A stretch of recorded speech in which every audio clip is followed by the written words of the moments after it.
Hello, Scorpio, Sun, Moon, Rising, and Venus signs. Kamusta kayo? Sana po ay nasa mabuti kayong kalagayan. Welcome back po sa Star Tarot. Kung bago kayo dito, welcome din kayo. Thank you for your support. I truly appreciate it. God bless you all. Scorpio, unahin muna natin yung isang trinket dito. Kuha tayo pa unang mensahe ninyo. We have olive leaf. Ayan. So, this is about peace. No? This is about friendship. Yung ganon. So, siguro, baka meron kayong hindi pagkakaintindihan with another friend. No? Yun ang napipick up ko rito in the past. At maaring sa ngayon, magkakaroon na kayo ng pagbabate. Baka meron ng reconciliation dito na magaganap between the two of you. For others of you, maaari din naman na you are going to focus on friendships ninyo sa ngayon. Maaring matagal na kayong hindi nagkakaroon ng panahon to bond with your friends, or siguro nawawalan kayo ng oras for social life, no? Kaya maaring sa ngayon, yun din naman ang pagbibigyan ninyo ng oras, panahon at atensyon, no? So, we have Seer of Branches. Ayan. So, this is travel, no? For some of you. Baka meron kayong pupuntahan, maaaring related ito sa opportunities. Baka merong mga work opportunities dito, business opportunities na pupuntahan ninyo. You're going to take advantage of it, no? Kaya siguro nasa ibang lugar pa ito. Kaya you're going to travel, no? Para doon. So, siguro ganun ang sitwasyon dyan for some of you. We have 6 of fossils. Ayan. So, this is about giving and receiving. Now, meron ako naririnig na sharing din. So, siguro, meron kayong mga i-share din sa iba, no? May mga siguro kayo blessings that you are going to share also with other people, yung ganon. Maybe also some of you are in need, no? Kung hindi man kayo yung mag-share ngayon ng mga blessings niyo, baka merong mga tao dito na nangangailangan, no? Or kayo ang nangangailangan dito ng tulong from other people, no? So you are the receiver then siguro, no, for some of you. We have 4 of feathers. Ayan. So, maybe, Scorpio, kailangan ninyo na magpahinga muna. Kailangan ninyo na siguro magnilay-nilay, no?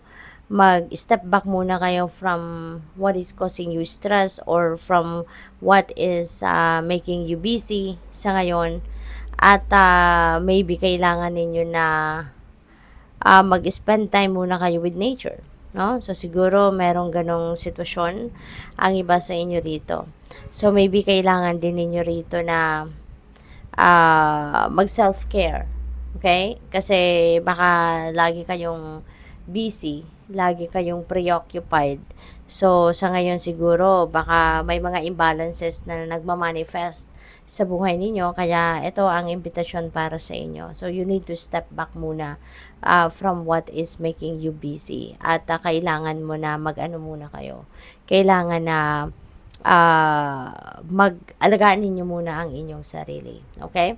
So, what else? We have 9 of feathers. Ayan. So, for others of you, no, baka kaya kayo kailangan na dito na magpahinga muna kasi siguro stressed out na kayo. You're stressing yourself out over something siguro dito na baka hindi naman necessary, no?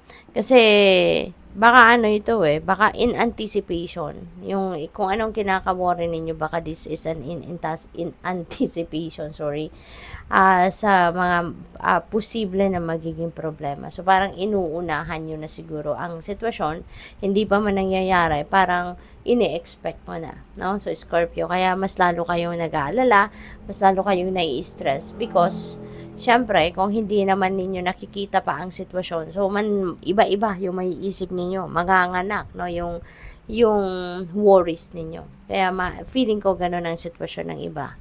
What else? We have Guardian of Shells. Ayan. So, siguro, ang iba naman sa inyo dito, baka napakagaling talaga ninyo na magbigay ng advice, no? At maaaring kayo yung lapitin na mga tao sa paligid ninyo kasi maybe you are proven to be very helpful, very compassionate, napakadali ninyong lapitan, napaka-approachable ninyo, at saka siguro napakagaling din ninyo na, siguro you're very good and compassionate listener. Kaya kung meron mga problema, no, kayo siguro yung madalas na lapitan, kayong hinihingian ng opinion, ng sage advice, ng ganon, no?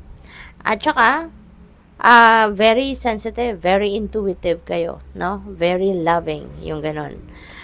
We have two of fossils. Ayan, so you are multitasking, no? Busy kayo, marami kayong ginagawa. So siguro, pwede rin, ano, na siguro nagmo-multitask kayo, madalas kayong mag-multitask, or pwede rin na iba kayong ginajuggle ninyo rito is opportunities, no? Pwedeng ganun din ang ganap, or pwede rin na baka financial obligations, ito Scorpio. Baka meron kayong mga bayarin at maaaring nagkasabay-sabay sa ngayon. So ngayon nagmi-mini-mo kayo. Alin kaya dito yung uunahin ko? 'Di ba? Alin kaya dito yung ipa-prioritize ko? 'Di ba? Scorpio. So possible na gano'n ang ganap dito. We have 7 of fossils. Ayan. So dito naman sa sitwasyon na to, parang nagbabantay na kayo kung ano yung dadating. Naghihintay na kayo ng bunga ng inyong itinanim dito, no, Scorpio. And ang imbitasyon din sa inyo rito or yung advice din sa inyo ng uh, ng spirit dito is be patient. Okay? Kasi kahit hindi ninyo yan hintayin, kahit wala kayong gawin, if the time is right, if divine timing has come, dadating at dadating ang bagay na yan. Dadating at dadating ang mga sitwasyon na yan, no, Scorpio? So, yun. Ano kayo muna, Scorpio? Siguro mag-practice muna kayo ng more patience pa. Kasi anyways, 'di ba, when it is time for that to unfold, it will definitely unfold. Okay? So, what else? We have 3 of fossils. Ayan. So, dito naman sa 3 of fossils, there is support. No? Yun ang napipick up ko rito.